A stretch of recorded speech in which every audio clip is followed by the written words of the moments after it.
Part 2 of this series ended with Noam Chomsky explaining that the United States had transformed NATO from a defensive alliance into a collection of European vassal states who support the expansion of the American empire.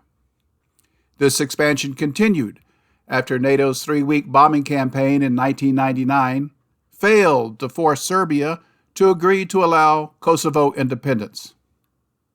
The United States accepted the Serbian offer that NATO peacekeepers could temporarily deploy to its Kosovo province to protect Muslim immigrants. American President Bill Clinton is shown here visiting his empire's newest territory.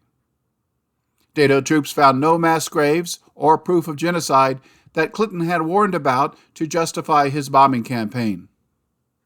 Nevertheless, the United States began building a large military base in Kosovo called Camp Bondsteel. In 2008, American President George Bush announced that he would disregard the 1999 peace agreement and support an independent Kosovo protected by NATO. Russia and Serbia condemned this unilateral action. Russian President Vladimir Putin described the recognition of Kosovo's independence by the United States as, quote, a terrible precedent, which will de facto blow apart the whole system of international relations developed not over decades, but over centuries, end quote.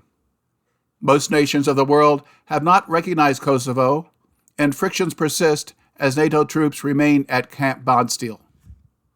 The United States had used massive force to bomb the European state of Serbia without United Nations approval, and then violated a peace agreement to withdraw its national boundaries while establishing a new American military base in Serbia. This was blatantly illegal, but Serbia was not prepared to fight a war with NATO by attempting to reoccupy Kosovo. The UN peace mission departed Kosovo since President Bush had nullified the agreement. NATO then expanded into the Balkans by adding the nations of Albania and Croatia in 2009. The United States continued building military bases in each of its newly acquired NATO vassal states and demanded they increase military spending to purchase American weaponry. New American bases in Romania and Bulgaria are shown here. President Bush then announced plans to expand NATO into Ukraine and Georgia. The president says the people of Romania stood up against evil and transformed their country from a communist dictatorship into a democracy and a NATO member. He says Ukraine and Georgia deserve the same chance to prove they should be part of the alliance. Here in Bucharest, we must make clear that NATO welcomes the aspirations of Georgia and Ukraine for their membership in NATO and offers them a clear path forward to meet that goal. But Russia is vehemently opposed, and NATO members France and Germany suggest now might not be the right time to put the two former Soviet republics on the path to NATO membership. Another issue facing the alliance summit in Bucharest is Afghanistan. President Bush says NATO nations must send more troops. If we do not defeat the terrorists in Afghanistan, we will face them on our own soil. Innocent civilians in Europe and North America would then pay the price. The rapid growth and aggressiveness of NATO concerned Russian leaders, but it was the building of American missile bases in Eastern Europe that alarmed them. The United States had unilaterally withdrawn from the landmark 1972 Anti-Ballistic Missile Treaty in 2002, as President George Bush deemed this treaty a Cold War relic. The ABM treaty had reduced tensions by ending the nuclear arms race. After withdrawing from the treaty, the United States began development of new anti-ballistic missiles. In March 2007, the United States ignored a major treaty and announced plans to build an ABM missile base in Poland, along with a radar station in the Czech Republic. American officials said that the system was intended to protect Europe from possible nuclear missile attacks from Iran. However, Iran was not building nuclear warheads, had no missiles that could reach Europe, and had no reason to fire missiles at Europe. These systems were obviously aimed at Russia. So in November 2008, Russian President Dmitry Medvedev announced plans to deploy Iskander short-range missiles to Kaliningrad, near the proposed American missile base in Poland. Building a large American missile base in Poland was a flagrant violation of the Founding Act that barred new NATO bases, and a serious violation of the Intermediate Range Nuclear Forces Treaty. This INF treaty was an arms control treaty signed by American President Ronald Reagan and Soviet General Secretary Mikhail Gorbachev in 1987 and approved by the U.S. Senate in 1988. The INF treaty banned all their land-based tactical ballistic and cruise missiles with ranges over 310 miles and banned launchers for them.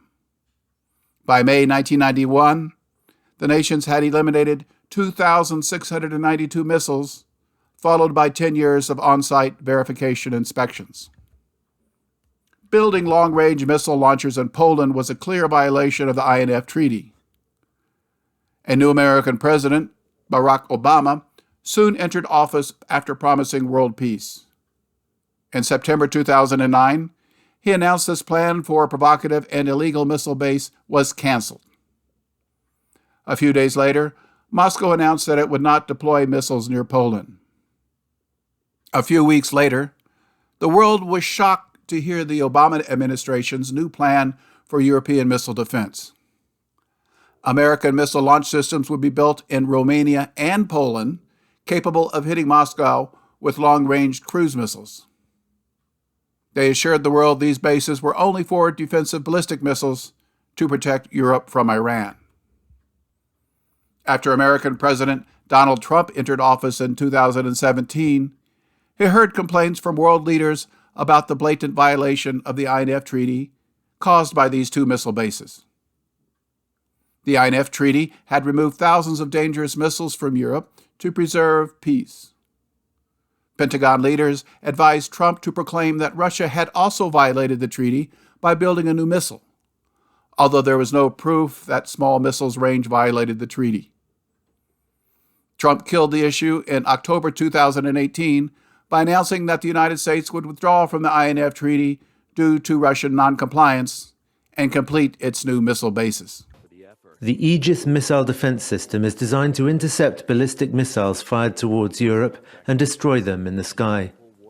NATO says the equipment, on warships in the Mediterranean and now onshore in Romania and Poland, is designed to block attacks from the Middle East, not Russia. But Vladimir Putin says he sees it as a threat and has warned both host countries that they could now be in Russia's crosshairs, much to the Americans' consternation. It is not possible for these missiles to threaten Russian strategic missiles. And we would ask that the Russians just think about what they are saying. Russian officials and President Putin also accused British intelligence and the American CIA of funding Chechen rebels to carry out terrorist attacks inside the Russian Federation to destabilize the Putin government and discredit the Russian government's standing in the European Union. Hundreds of innocent Russians were killed by Chechen terrorism the past 2 decades. Several captured Chechens revealed foreign funding, and a U.S. embassy employee was arrested in Chechnya with loads of cash.